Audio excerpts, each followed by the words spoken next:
성부와 성자와 성령의 이름으로 아멘. 예수님과 어머니 하나 되신 성심을 통해 아버지 뜻 안에서 기도드립니다. 사랑하는 하느님 아버지, 저희가 듣겠습니다. 말씀하여 주시옵소서. 또한 가르쳐 주시는 정신세계를 사실적으로 저희의 행동 양식으로 구현하여 그 즉시 아버지께 올바른 방향으로 바로바로 행동으로 보여드리고 입증시켜드리는 저희들이 될 수 있도록 축복하여 주시고 올바르게 깨달을 수 있는 은총으로 축복하여 주시옵소서. 이 모든 기도 우리 주 예수 그리스도의 이름으로 기도드리나이다. 아멘. 성부와 성자와 성령의 이름으로 아멘. 안녕하십니까. 하느님의 뜻 선교의 피아소녀입니다. 오늘도 여러분들과 함께 성경 말씀 그 나라 안에 숨겨져 있는 그 아버지의 다양한 신적인 다스림의 질서의 원리들에 대해서 여러분들과 함께 학습해 보도록 하겠습니다. 2021년 5월 10일 부활 제6주간 월요일입니다. 요한복음 15장 26절에서 16장 4절까지 말씀입니다. 주님 영광 받으소서. 그때 예수님께서 제자들에게 말씀하셨다. 내가 아버지에게서 너희에게로 보낼 보호자 곧 아버지에게서 나오시는 진리의 영이 오시면 그분께서 나를 증언하실 것이다. 그리고 너희도 처음부터 나와 함께 있었으므로 나를 증언할 것이다. 내가 너희에게 이 말을 한 이유는 너희가 떨어져 나가지 않게 하려는 것이다. 사람들이 너희를 회당에서 내쫓을 것이다. 게다가 너희를 죽이는 자마다 하느님께 봉사한다고 생각할 때가 온다. 그들은 아버지도 나도 알지 못하기 때문에 그러한 짓을 할 것이다. 내가 너희에게 이 말을 한 이유는 그들의 때가 오면 내가 너희에게 한 말을 기억하게 하려는 것이다. 주님의 말씀입니다. 그리스도님 찬미합니다.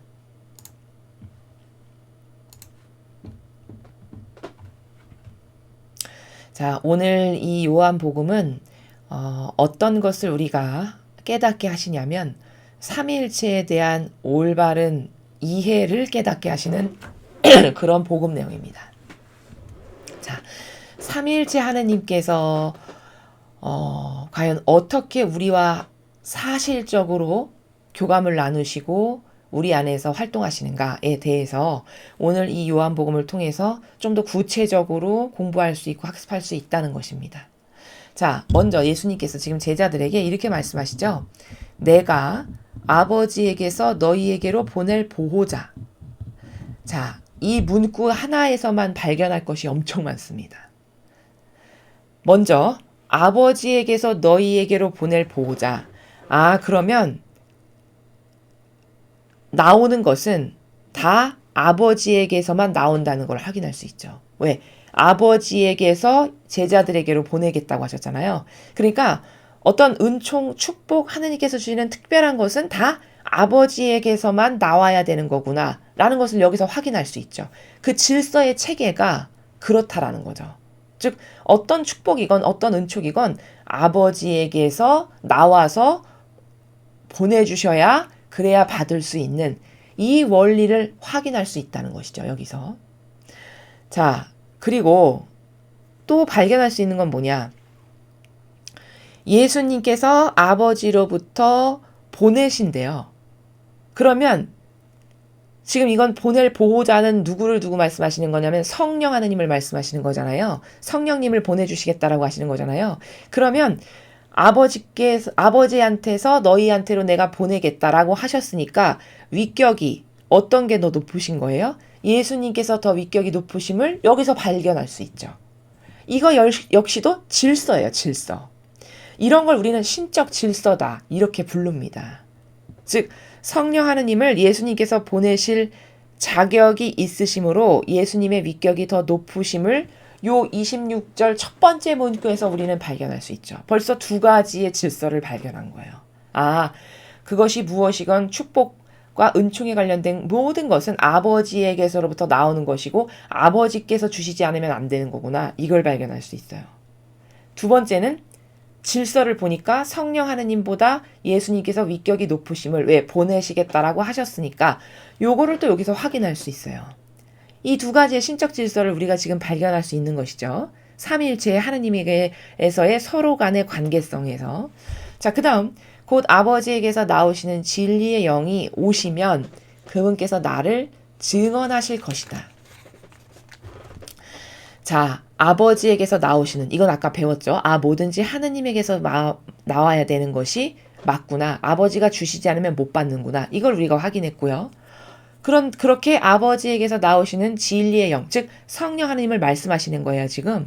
그 영이 오시면 그분께서 나를 증언하실 것이다.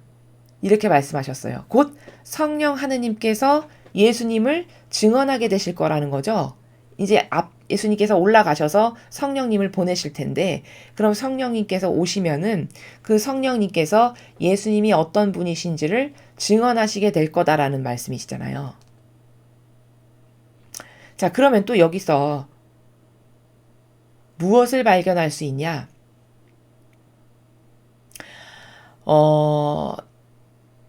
성령님께서는 나에게 받으신 것만 말씀하신다. 다른 복음에서 이렇게 말씀하시죠. 나에게 받으셔서 그 받으신 것만 말씀하신다. 이렇게 말씀을 하셨어요. 자, 그러면 받으신 것만을 말씀하시는데 그 전달자가 성령 하느님이시잖아요. 그러므로 곧 예수님께서 예를 들어 나에게 어떤 것을 말씀하셨다. 그러면 그 전달하시는 말씀하시는 분은 성령 하느님이 말씀하시는 거예요. 도구로서, 매개체로서. 그럼 여기서 우리가 발견해야 될 건 뭐냐? 이렇게 삼위일체는 다중적으로 이해를 해야 된다는 거예요. 무슨 말이냐면 예수님에게서 받으셔서 그 받으신 것만을 전달하신다 라고 하셨는데, 그러한 질서가 있는가 하면 또 어떤 질서도 이 삼위일체 가운데서는 내포되어 있는 거냐면, 예수님께서 지금 나에게 무엇을 말씀하셔서 뭐를 들었어. 그러면 그것을 예수님이 말씀하셨다라고 듣는 동시에 동시적으로 어떻게 들어야 되냐? 성령 하느님께서 지금 말씀하시는구나. 이렇게 들어야 된다는 거예요. 왜? 전달하시는 분은 성령 하느님이시니까. 근데 인간은 이걸 다중적으로 이해한다는 건 이런 거거든요. 근데 인간은 어떻게 이해하죠? 예수님께서 나에게 뭐 말씀하셨어. 그러면 그 단수적 하나의 관점으로만 봐요. 거기 성령 하느님께서 개입하셔서 그걸 전달해 주신 분이 성령 하느님이시다라는 것에 대한 개념은 없죠. 그러니까 이렇게 단편적으로 하나로만 이해를 한다고요. 우리의 잘못된 사고방식이. 근데 그렇게 사고를 하면 그건 올바른 게 아니고 맞는 게 아니라는 거죠. 어떻게 사고를 해야 올바른 거다? 아, 지금 예수님께서 나에게 무엇을 말씀하시는구나. 근데 동시에 예수님께서 말씀하시는 거라는 것과 동시적으로 어떤 인식체계가 있어야 되는 거냐면, 아, 지금 성령 하느님께서 나에게 말씀하시는구나. 이 인식체계가 있어야 하면서, 왜? 그 내용을 전달해 주시는 분은 성령 하느님이시니까. 그리고 또 어떤 인식체계가 또 동시다발적으로 있어야 되냐면, 아, 성령 하나님께서는 예수님께 받으셔서만 말씀하신다고 했지, 이런 것들이 동시다발적으로 같이 함께 사고가 되어 다중적으로 인식체계가 되어야만 삼위일체를 올바르게 이해할 수 있는 거라는 거예요. 근데 인간은 이렇게 쪼개가지고 딱 분할해서 한 가지의 관점만으로 이해하려는 요런 잘못된 사고방식, 신적이지 않은 사고방식은 이런 삼위일체를 이해하는 것에서도 다중적으로 이해하는 것을 장애가 생기게 하고 방해하고 가로막는다. 이것을 여러분들에게 지금 말씀하시는 겁니다.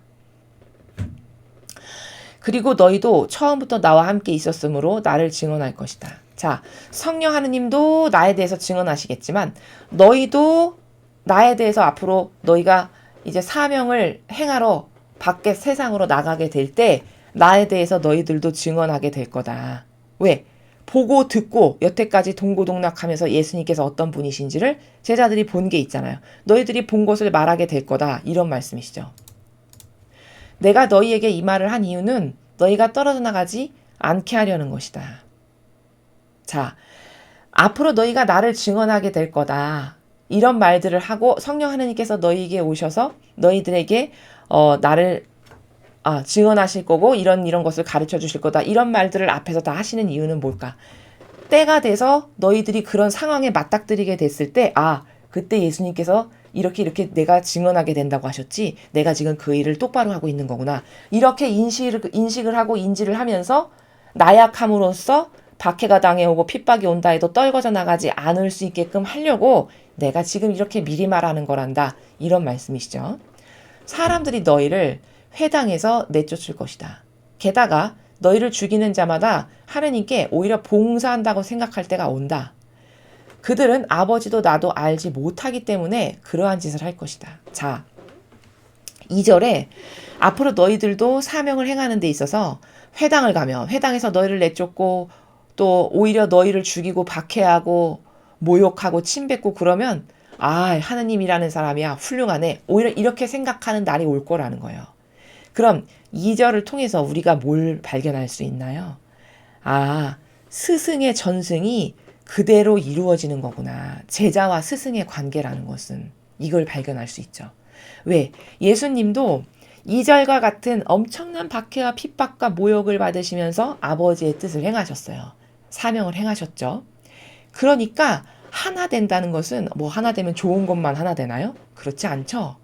부부가 하나 되는 것도 뭘까요? 일평생을 동고동락하면서 좋은 것, 나쁜 것 다 함께 인내하고 사랑하면서 감수하면서 서로를 아버지 뜻 안에서 사랑하고 수용하고 이러면서 좋은 거 나쁜 것을 다 받아들이는 거잖아요. 함께. 그러면서 이겨내고. 세상의 부부의 하나됨도 그렇죠. 그러니 신적인 것으로 하나 된다는 것은 이 불구자적인 사고방식이 우리는 너무 많기 때문에 하나 된다 그럼 또 좋은 것만 생각해요. 잘못하면 하나 된다고 좋은 거지. 마치 은총과 기쁨과 행복과 사랑만을 나누는 것인 것처럼 그렇지 않습니다. 하나 된다는 거는 그것이 무엇이건 완전히 용해돼서 고통도 슬픔도 기쁨도 행복도 저주받는 것도 다 함께 하는 거예요. 이게 하나 되는 겁니다. 진정으로. 그러니까 너희들이 진정 하나 됐다면 나랑 스승과 제자의 관계성이라는 것은 진정으로 하나 됐다면 내가 당한 모든 것을 너희도 당할 수밖에 없다 이 말씀이에요.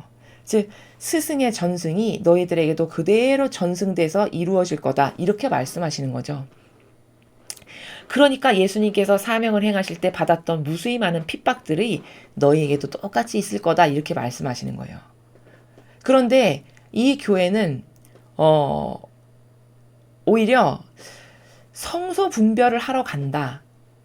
얼마나 지금 2절의 사고방식하고 정반대로 마귀적 사고방식을 이 교회가 내재화시켜서 가르치냐면 예를 들어서 수도자가 되기 위해서 수도에 입회하기 전에 성소 분별을 한다고 여기저기 수도원을 다니잖아요. 근데 그 성소 분별을 한다라고 해서 여기저기 수녀원을 다니면서 성소 모임을 참가할 때 제가 깜짝 놀란 게 하나 있는데 그게 뭐냐면 그 담당하시는 수녀님께서 이제 그렇게 오랜 동안 왔다 갔다 하면 저 자매는 마음이 있나 보다라고 해서 상담을 합니다. 근데 상담을 하시는 그 수녀님이 이렇게 이야기를 해요. 자매님 수도 성소 찾았어요? 이렇게 이야기하십니다. 그러면 사람에 따라 다 다르니까 못 찾았어, 아니 못 찾았어, 아직 못 찾았습니다. 이렇게 대답을 하잖아요. 그러면 그 담당하시는 수련장 수녀님께서 어떻게 조언을 해주시냐면 이렇게 조언을 해주세요. 자매님, 성소를 찾는다는 것은 평생 살아갈 내 집을 찾는 거예요. 근데 그 성소를 찾을 때 어떤 게 내 집인지 잘 모르잖아요. 알 수 있는 방법이 있는데 그게 뭐냐면 자매님이 어떤 수녀원을 딱 들어갔는데 거기가 너무 마음이 편안하고 너무 행복하고 편안하고 나에게 안온함과 안락감을 주고 거기 수녀님들하고 자매님이 잘 맞아.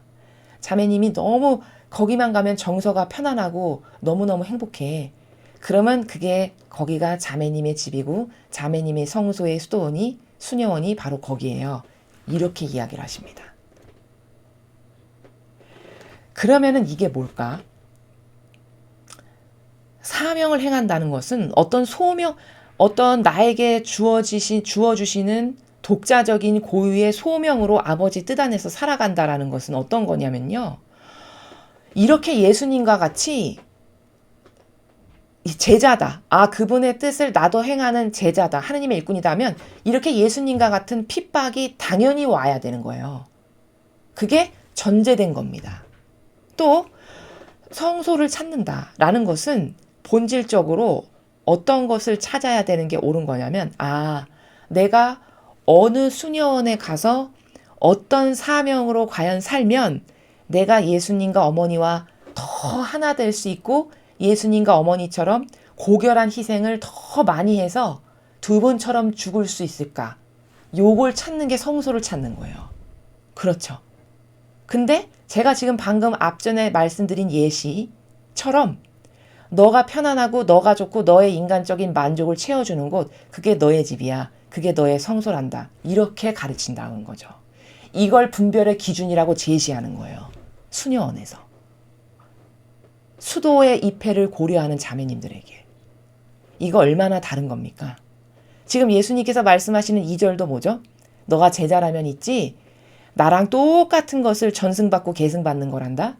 근데 내가 어떤 가운데 사명을 했니? 일평생 박해받고 핍박받고 모욕당하고 침뱉음 고통, 온갖 치욕이란 치욕, 이런 것은 다 당하고 인간도 참아낼 수 없는 이런 엄청난 역겨움을 일평생 감수하시면서 그걸 사랑의 희생으로 받아들이시면서 사명을 수행하셨잖아요. 예수님께서. 또 악과 싸우고 치열한 마귀의 세력과. 이게 사명을 수행한다는 건 이런 거거든요. 그러니까 하느님의 일꾼이 된다는 건 이렇게 치열하게 악과 싸우는 일을 하겠다라고 도전하는 거고, 예수님처럼 이렇게 온갖 모욕과 핍박과 박해를 받으셨으니까 나도 예수님과 하나 되는 제자로 살고 수도자로 산다는 거는 나도 그런 걸 당연히 감내해야 되고 당연히 받아야 되는 거고, 나도 그 가운데 그럼에도 불구하고 예수님과 어머니께서 얼마나 꼿꼿하시고 얼마나 절대성이 차고 넘치셨어요. 그럼에도 불구하고 조금도 흔들림 없이 아버지의 뜻을 완벽하게 완수하시고 돌아가셨잖아요. 바로 그렇게 죽겠다. 나도 저렇게 훌륭하고 아름답고 멋있는 인생으로 살다가 저렇게 훌륭하게 죽어야지. 이럴 마음이 드는 그런 사명을 수행하는 수도회가 어딘가를 찾는 게 이게 성소를 찾는 거고 성소를 분별하는 거다. 이렇게 가르쳐야 진리의 근거에서 정확하게 가르쳐주는 거라는 거예요. 더 직접적이고 리얼하게 말하면 어느 수도회에 가서 사명을 좀 수행하다 죽으면 예수님처럼 죽을 수 있을까? 어머니처럼 살다 죽을 수 있을까? 이걸 찾는 게 수도회의 내 소명을 찾는 겁니다. 수도 성소를 찾는다는 건 이런 걸 찾는 거예요. 근데 그 수도 성소가 아무것도 모르는 햇병아리 자매님들에게 집을 찾는다라고 기껏 가르쳐주는 기준이 뭐냐? 네 마음 편하고 네 정서 편하고 너 등 따시고 너 배부르고 너 잘 먹고 잘 살고 너가 만족스럽고 너가 거기에 있는 수녀님들하고 인간적으로 하하호호 행복하고 기쁘고 즐거워. 그럼 그게 너의 집이야. 이렇게 가르치는 거죠. 이걸 기준이라고 제시해주고 이야기해주는 거예요. 그럼 이거 얼마나 마귀적 기준을 가르쳐주는 겁니까? 이거죠. 하느님의 집에까지 들어와서도 너의 인간적인 기호를 충족시키는 데가 너의 집이다. 대놓고 이거를 가르쳐주는 거예요. 이게 마귀가 제시하는 기준이고 근거입니다. 이렇게 해서 그런 인간적인 이유로 한 명이 들어와. 또 그런 사람이 또 들어와. 이렇게 해서 처음에는 훌륭했으나 처음에는 그런 마음으로 설립되지 않았었으나 이런 인간적인 이유로 누룩을 가진 영혼들이 자신의 사욕과 욕망을 만족시키기 위해서 한 명, 두 명 계속 들어오다 보면 거긴 어떻게 될까요?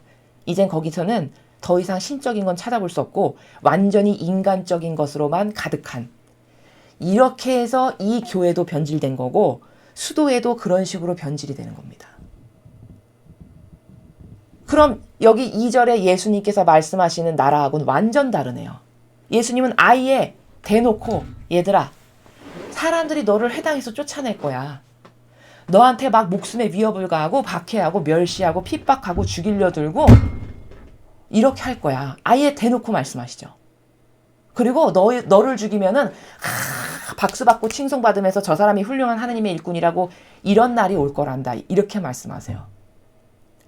그럼 이런 환난과 역경을 끌어안고 예수님과 똑같은 정신세계로 꼿꼿하게 아버지의 뜻만을 이루려고 일평생 옳은 고든 의지 가운데 살다 죽는 것이 이게 하느님의 일꾼의 기본 자세고 기본 소양이 돼야 되는 거고 기본 정신의 스탠스가 돼야 되는 거거든요. 근데 그걸 정반대로 가르치는 거 아니에요. 그럼 시작부터 마귀를 불러들이는 거죠. 들어오는 사람마다 그 정신으로 계속 인간적인 누룩을 가져오는 사람들을 갖다가 불러들여서 앉히는 거죠. 이러면 어떻게 될까요? 그런 사람 몇 명만 모이면 어떻게 될까요? 거긴 사명 이런 거 없어지는 거예요. 하느님의 뜻을 행하는 거 이런 거 더 이상 불가능합니다. 여러분 인간적인 누룩이 얼마나 무서운 건지 아세요? 맨 처음에 예수님께서 그리스도 교회를 세우실 때 그때 교회가 바리사 율법학자들이 점령했던 교회와 똑같았냐? 절대 그렇지 않았겠죠. 맨 처음에 예수님께서 그리스도 교회를 세우실 때는 예수님과 똑같은 정신으로 살 사람들을 12명을 뽑으신 거고 그들에게 이렇게 살아야 된다라고 끊임없이 가르쳐 주시는 내용이 성경이에요. 이 정신으로 살아야 되고 이게 옳은 거고 이게 신적 질서고 이게 아버지의 뜻을 똑바로 행하는 거고 이렇게 해서 기틀을 싹 다져놓으신 거예요. 12명의 제자들을 통해서. 초기 그리스도 교회는 이랬단 말이죠. 근데 12명의 제자가 딱 다 돌아가셨어요. 그러고 나니까 그 정신이 올바르게 계승이 못 되다 보니까 12명의 제자가 다 돌아가시고 나니까 그게 어떻게 되냐. 로마라고 하는 그 당시에 가장 강한 힘을 가졌던 제국에 타협할 수밖에 없었어요. 살아남기 위해서 사람들이. 그러다 보니 이 그리스도 교회에 조금씩 인간적인 이유로 누룩이 그때부터 끼어들어오기 시작해요. 그래서 처음에는 그리스도 교회라고 불렀으나 로마 가톨릭이라고 부르는 게 뭐냐. 로마와 함께 손잡은 가톨릭이다 해서 로마 가톨릭이에요. 그때부터 벌써 변질이 시작된 거예요. 로마 제국과 손잡으면서 타협을 하면서. 그 인간적인 누룩이 그때는 별것 아니었겠죠. 초창기에는 뭐 지금과 같은 이런 이교도의 교회와 같은 변질될 거라고는 생각도 못했겠죠. 그런데 그런 인간적 작은 누룩들이 하나, 둘, 셋 수용하면서 이 교회에 계속 들어오다 보니 오늘날 예수님이 돌아가시고 이제 2000년 지나니까 오늘날과 같이 완전히 변질돼가지고 제단 위에서 공산당 찬양하는 이야기해도 아무렇지도 않고 그리고 수도회의 성소를 분별한다라고 해서 가는 그 아무것도 모르는 자매님들에게 기준을 제시해서 이야기해 준다는 것이 너의 인간적인 만족과 욕구를 찾아. 그걸 가장 잘 찾을 수 있는 내가 너의 집이야. 이런 말로 그게 분별의 기준이라고 가르쳐주는 이런 이교도의 교회, 이교도의 수혜가 된 겁니다. 이게 얼마나 무서운 거냐. 이렇게 해서 수많은 사람들의 희생과 헌신을 다 죽인 꼴이 됐어요. 보세요. 초대 교회에 얼마나 많이 순교당했습니까? 그렇죠? 얼마나 많이 박해로 많은 사람들이 피를 흘리고 죽어갔어요. 나는 절대 저버릴 수 없다라고 하여 나는 절대 타협할 수 없다라고 해서 수많은 사람이 그렇게 많이 박해받고 핍박받고 매맞다가 죽고 순교당하고 우리나라도 마찬가지죠. 초창기에. 그렇게 수많은 사람들의 피를 흘린 희생이 오늘날에 와서 보니까 완전 다 시커먼 열매밖에 없고 쓰레기로 변질된 이런 결과물밖에는 남지 않은 거예요. 이게 얼마나 아까운 손실인가요? 그 많은 사람들의 노력과 그 많은 사람들의 희생과 그 많은 사람들의 인내와 그 많은 사람들의 수많은 예물과 희생들 이게 다 날아가 버린 결과물을 우리가 지금 목도하고 있는 겁니다. 엄청 무서운 거예요. 이 누룩을 받아들인다는 거는 진짜 무서운 겁니다. 인간적인 것을 수용한다? 한 개 수용하는 게 어렵지 한 개 수용하면 2개, 3개, 4개 이거 10개, 100개, 1000개, 억만 개 되는 건 순식간이에요. 인간적인 것이 이 신적인 것을 지배하고 다스리는 거는 수용하면 그때 문고리가 열렸다. 그럼 이미 망했구나. 이거를 예견할 수 있어요. 예를 들어 댐에 물을 가두려고 뚝을 내려놨는데 거기 바늘구멍만한 작은 구멍 하나 났다라고 쳐보죠. 처음에는 그게 뭐 티도 안 나고 거기서 물도 안 흐를 수도 있을지 모르겠지만 그 별것 아닌 바늘구멍 하나가 그 댐의 뚝을 무너뜨리는 요인이 되나요? 안 되나요? 요인이 되죠. 당연히 그 댐은 무너질 수밖에 없어요.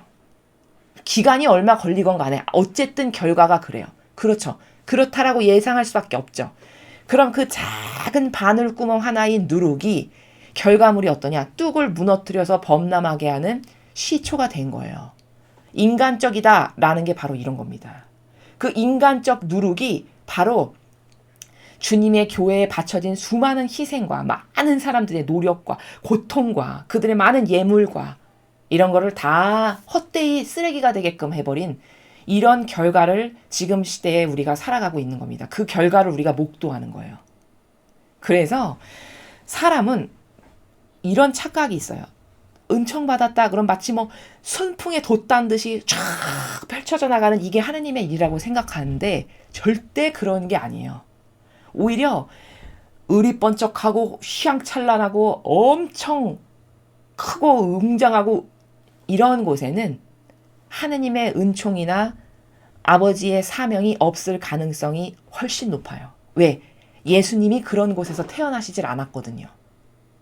그분이 태어나신 곳도 엄청나게 가난한, 없어서 도망가야 되고 피난 가는 와중에 아기를 낳아야 했던 이런 척박한 환경이셨고, 사명을 행하시는 과정도 그렇게 척박했고 어려웠고, 그 일평생의 모든 과정이 고통과 희생과 환란이 없었던 적이 없어요. 그럼 이걸 통해서 발견해야 되는 원리는 뭘까? 아, 하느님의 일을 한다는 거는 고통과 희생과 환란과 역경 가운데에서 이루어지는 거구나. 그럼에도 불구하고 반향을 기가 막히게 잘하면 더 빨리 이루어지는 거고, 그런 가운데 반향이 좀 현찮다. 그럼 느리게 이루어지는 거고, 이런 반향에 따라서 그런 고통과 환란 가운데에서 이루어지는 게 하느님의 보통 통상 하시는 방법이시고 일이시다라는 것을 성경을 통해서 발견할 수 있는 거예요.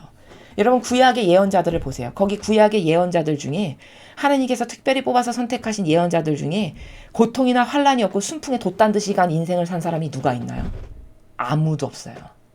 아무도 없어요. 심지어 가장 많은 축복을 받았다라고 하는 다윗마저도 16살 때부터 전쟁터에 나가서 골리앗하고 싸우지를 않나 30살이 돼서 왕이 될 때까지 무려 15, 16년을 고통의 세월을 보내고 단련된 뒤에 왕이 돼요.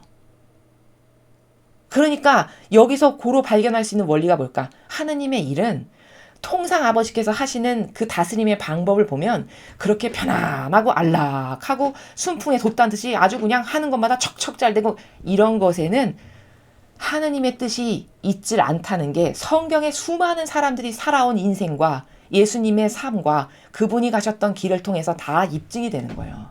근데 사람은 은총이다 축복이다 그러면 이게 사실 은총과 축복의 길인 거거든요. 사명을 수행하는 게 엄청난 은총이고 축복이죠. 사명을 받은 것보다 더 큰 축복이 어디 있습니까? 그럼 이렇게 고난스럽게 가는 게 은총을 받은 사람들이 통상 가는 길이에요. 근데 사람은 어떻게 생각하죠? 은총이다 그러면 행복하고 기쁘고 돈 많이 벌고 훌륭하고 유명해지고 이런 어떤 보기 좋고 호화롭고 잘 나가고 이런 쪽에만 포커스를 맞춰서 생각해요. 그러니까 그렇게 이교도의 교회가 속여도 모르는 거예요. 그렇게 이상한 말을 하면서 영혼을 그토록 속여도 계속 속는 거죠. 그게 성경의 진실과 다른 거짓말을 그렇게 많이 하는데도 끝까지 계속 속는 건 왜냐? 나의 사고방식이 이런 진리적 사고방식으로 무장이 딱 되면 아, 저거 이상한데? 오히려 하나님께서 통상하시는 방법은 저렇게 안 하시던데? 이런 딱딱딱 이런 어떤 분별의 프로세스가 이렇게 있어야 되는 거거든요. 마음과 정신 안에. 뭘 딱 바라보면 아, 저거는 보통 예수님께서 하신 아버지께서 다스리시는 성경에 근거한 통상적인 다스림의 방법하고는 참 많이 다르다. 저거 좀 이상하구나.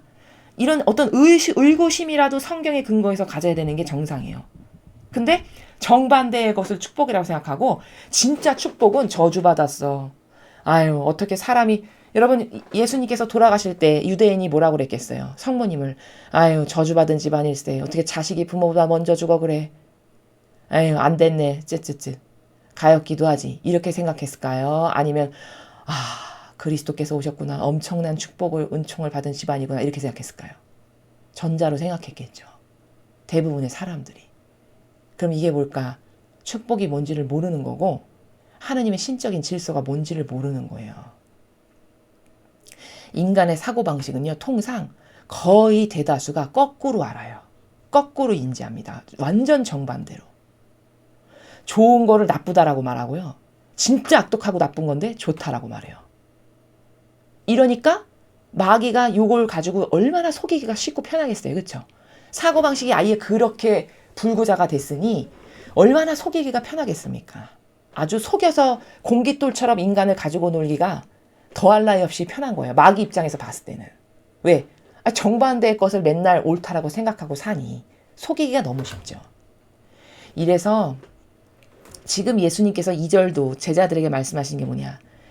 나약한 인간이다 보니 이런 일이 닥치면 뿔뿔이 흩어지게 되겠죠.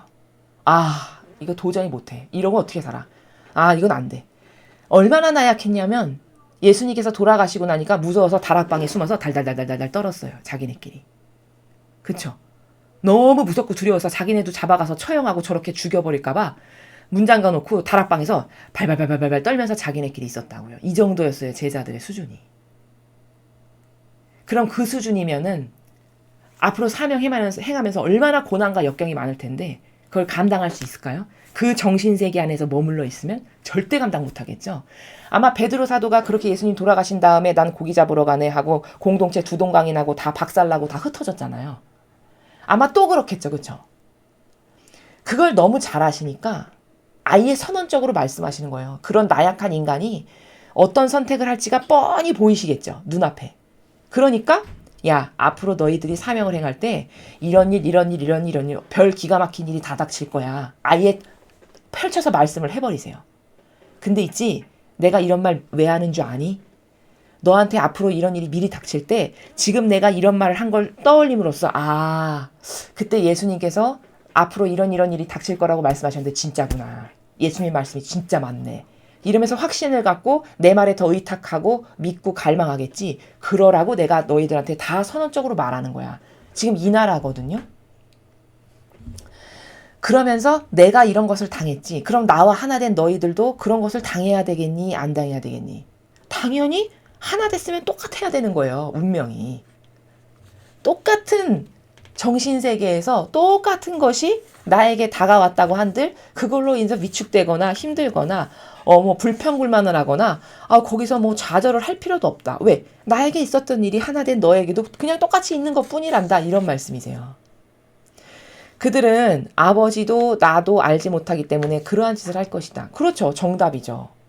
하느님이 어떤 분이신지를 진짜 알아봤고 바리새인 율법학자들이 예수님께서 메시아하고 그리스도라시는 거를 진짜로 알아봤다면 자기의 힘으로 못 박아서 십자가에 그것도 그렇게 처절하게 돌아가시게끔 했을까요? 그게 얼마나 저주받을 짓인지를 뻔히 알 텐데. 그쵸? 그럼 모르니까 그렇게 했다라는 거거든요. 못 알아봤다는 거예요. 그러니까 나를 못 알아봤으면 당연히 너희들도 못 알아본다. 그러니까 너희한테도 똑같이 그런 짓을 할 거고 또 나와 하나 됐다라는 이유만으로 너희들도 그런 박해를 받을 것이 뻔하다. 그게 응당 당연한 거다. 이런 말씀이세요. 내가 너희에게 이 말을 한 이유는 그들의 때가 오면 내가 너희에게 한 말을 기억하게 하려는 것이다. 즉 후미에 제가 앞에서 설명드린 말씀을 하시는 거죠. 이렇게 너한테 다 아예 펼쳐서 대놓고 말을 해. 내가 이렇게 펼쳐서 대놓고 말을 한 거는 그 마귀가 너한테 와서 내가 너한테 이런 날 이런 일이 벌어질 거야 라고 한 게 막상 직면해가지고 눈앞에 딱 펼쳐졌을 때 그때 예수님이 이런 일이 있을 거라는데 진짜 그렇구나. 그러니까 예수님 말씀이 맞네. 대범해야지. 이거 원래 다가올 일이야. 이렇게 이건 아버지 내가 예수님과 하나 된 사람이어서 나에게 있는 일이고 이걸로 위축되면 안 돼. 더 당당하고 더 강해야 돼. 예를 들면 올바른 스탠스를 취한다면 이런 정신세계로 자기를 수양하고 가다듬겠죠. 이런 식으로 해서 제자들이 그 마귀에게 굴복당하거나 패배당하지 않고 본연의 그 자신들의 사명을 똑바로 수행할 수 있게끔 하시려고 지금 이런 말씀들을 다 선언적으로 해주시는 거다라고 밝히시는 겁니다. 자, 그래서 오늘 이 전반부의 내용을 통해서 우리는 삼위일체 하느님께서는 어떻게 우리 안에서 말씀도 하시고 관계도 맺으시고 역사도 하시는가? 이게 다중적이시구나.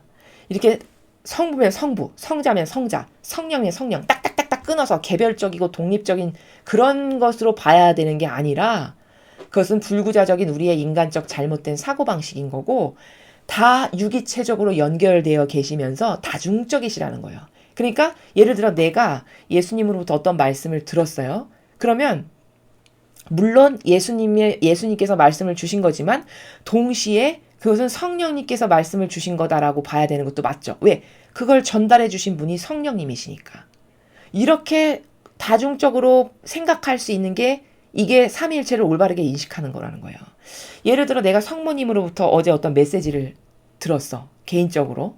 그러면 어머니께서 나에게 그 메시지를 주신 거지만 결과론적으로 전달해 주신 분은 성령 하느님이시니까 동시에 성령 하느님께서 말씀하신 거라고 봐야 되는 관점이 맞고, 또 이런 관점도 있어요. 그 어머니께서 나에게 메시지를 주신 것은 아버지의 허락 없이 가능할까요?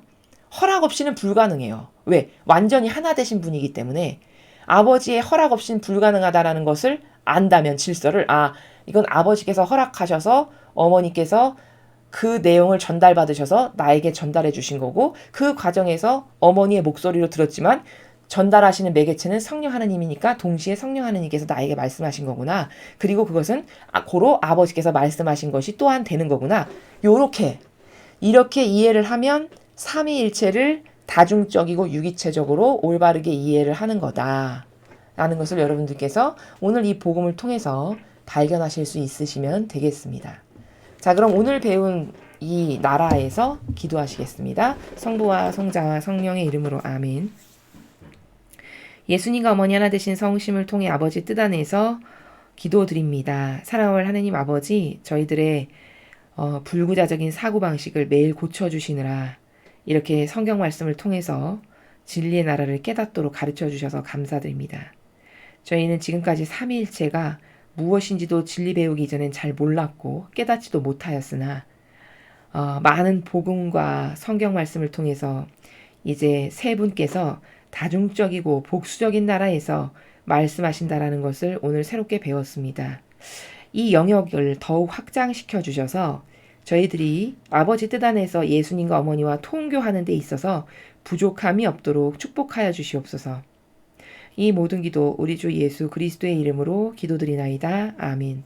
성부와 성자와 성령의 이름으로 아멘. 이상으로 2021년 5월 10일 부활 제6주간 월요일 복음해설을 마치겠습니다. 감사합니다.